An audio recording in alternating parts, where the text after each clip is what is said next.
নির্বাচিত সরকার গণভোটের রায় কার্যকর করার ক্ষেত্রে নানা ধরনের ছলচাতুরি এবং টালবাহানার আশ্রয় নিচ্ছে। ত্রয়োদশ জাতীয় সংসদ নির্বাচন এবং গণভোট অনুষ্ঠিত হওয়ার পর এবং নতুন সরকার গঠিত হয়ে সরকারের কার্যক্রম, জাতীয় সংসদের কার্যক্রম শুরু হওয়ার প্রেক্ষিতে বাংলাদেশে যে রাজনৈতিক পরিস্থিতি উদ্ভব হয়েছে সেটা আমরা সকলেই লক্ষ্য করছি যে গণভোটের রায় বাংলাদেশের প্রায় ৭০% মানুষ গণভোটের পক্ষে, হায়ের পক্ষে ভোট দিয়েছে। দুর্ভাগ্যজনকভাবে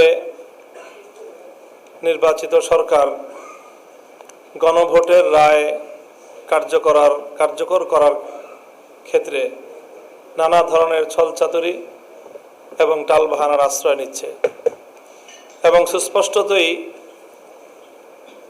মানুষের ম্যান্ডেটকে তারা শুধু উপেক্ষা নয়, উপহাস এবং জনগণকে অপমানকর নানা ধরনের বক্তব্য জাতীয় সংসদের ভিতরে এবং বাইরে অব্যাহতভাবে তারা দিয়ে চলেছেন।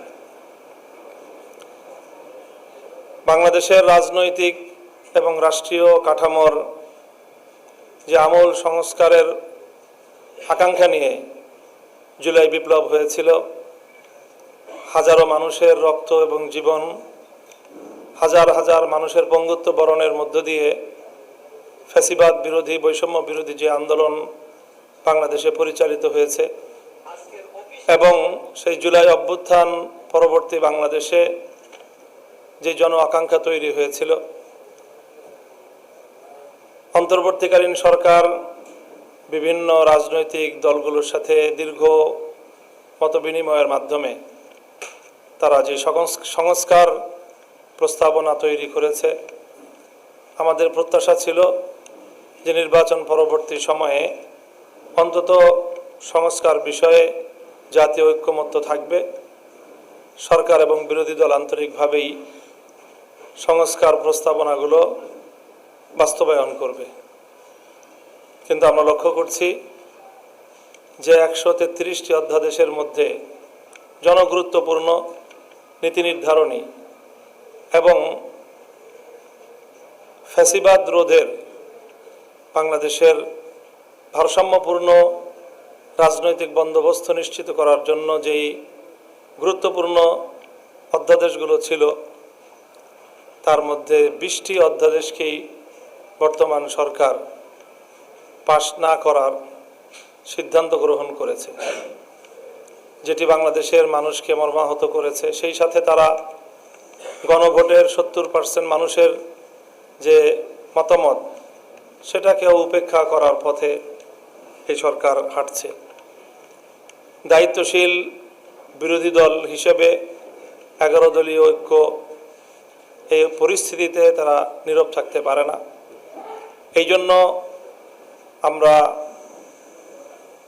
জাতীয় সংসদে আমাদের সংসদ সদস্যবৃন্দ অব্যাহতভাবে সংস্কার বাস্তবায়ন করার জন্য, বিশেষ করে অন্তর্বর্তীকালীন সরকারের আমলে ঐক্যমত্য কমিশনে যে সকল প্রস্তাবনাগুলো গৃহীত হয়েছে এবং সেই আলোকে যে জুলাই সনদ হয়েছে এবং যে সকল অধ্যাদেশগুলো জারি হয়েছে সেই সকল অধ্যাদেশগুলো আইনে পরিণত করার জন্য দাবি জানিয়ে আসছে। কিন্তু যেমনটি আমাদের ইতিমধ্যেই বলা হলো যে সরকার কূটকৌশলের আশ্রয় নিয়ে সংসদ অধিবেশন ডাকতেই বিলম্ব করে সময়ের যে বাধ্যবাধকতা আছে সেই বাধ্যবাধকতার একটা জালে আটকে দিয়েছে দেশবাসীকে এবং এখন সময়ের সীমাবদ্ধতা, সময়ের বাধ্যবাধকতার কারণে তড়িঘড়ি করে অনেক কিছু করার এখানে প্রক্রিয়া চলছে। আগামী 12ই এপ্রিল পঞ্জিকা দিবসের যে সংসদ অধিবেশনের 30 কর্মদিবস সমাপ্ত হওয়ার যে টাইমলাইন, সেটাকে কেন্দ্র করে এখন সকাল বিকাল এবং বন্ধের দিনেও সংসদ অধিবেশন পরিচালনা করার এই পথ অবলম্বন করতে হয়েছে। যাই হোক, সব কিছু মিলিয়ে আমরা মনে করছি যে বর্তমান সরকার দেশের জন আকাঙ্ক্ষাকে উপেক্ষা করে তারা একদলীয় শাসন ব্যবস্থা কায়েম করার বিপজ্জনক পথের দিকে অগ্রসর হচ্ছে। যেই ফ্যাসিবাদকে বাংলাদেশের মানুষ অনেক সংগ্রাম, অনেক রক্ত, অনেক লড়াই, অনেক জীবনের মাধ্যমে বিতাড়িত করেছিল, বর্তমান সরকারের কার্যক্রম আমাদেরকে আবার শঙ্কিত করে তুলছে যে তারা আবার ভিন্ন রূপে সেই ফ্যাসিবাদকেই বাংলাদেশে ফিরিয়ে আনতে চায়। সেই ক্ষেত্রে আমাদের দৃঢ় প্রত্যয় এবং আমাদের ঘোষণা হলো, ফ্যাসিবাদের এই প্রত্যাবর্তনকে আমরা আবার যে কোনো মূল্যে রুখে দেব ইনশাআল্লাহ। সেই লক্ষ্যে আমরা ধীরে ধীরে আমাদের এই আন্দোলনকে এবং আমাদের এই কথা আমরা জাতির কাছে উপস্থাপন করছি। আমরা গণভোটের রায় কার্যকর করার এই দাবি যে কোনো মূল্যে আদায় করব ইনশাআল্লাহ। ইতিমধ্যে গত 4 এপ্রিল 11 দলের পক্ষ থেকে গণভোটের রায় কার্যকর করার দাবিতে রাজধানীতে বিক্ষোভ সমাবেশ এবং বিক্ষোভ মিছিলের কর্মসূচি পালন করা হয়েছে। এখন আমরা আমাদের এই দাবির পক্ষে অব্যাহত কর্মসূচি পালন করে যাব।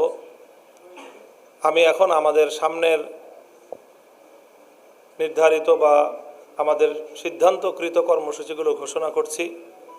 সেই সাথে বর্তমানে জানি আমরা দেখছি সারা দেশে নতুন করে আরও জনদুর্ভোগমূলক বেশ কিছু ইস্যু সংযুক্ত হয়েছে।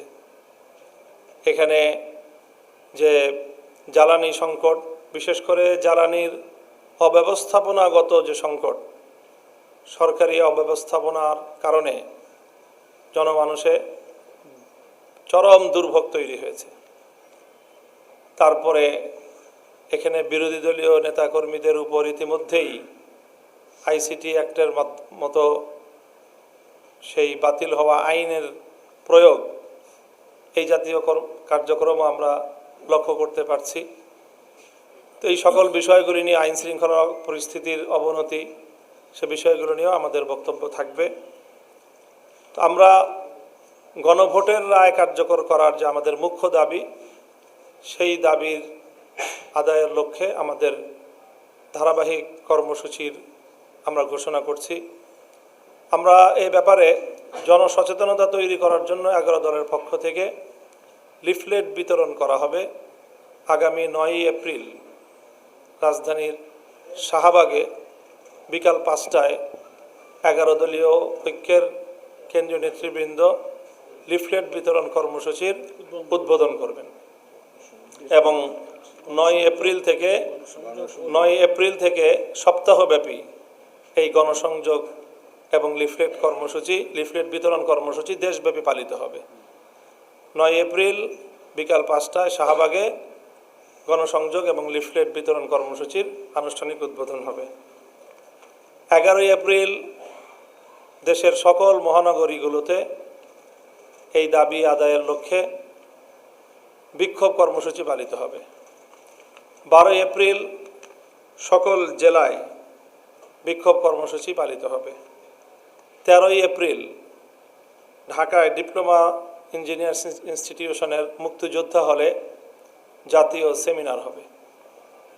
এইভাবে আমরা পর্যায়ক্রমে আমাদের এই দাবি নিয়ে আমরা জনতার কাছে যাব এবং জনগণের যে গণভোটে প্রদত্ত রায়, সেই রায় কার্যকর করার দাবি জনগণকে সাথে নিয়েই আমরা আদায় করব ইনশাআল্লাহ।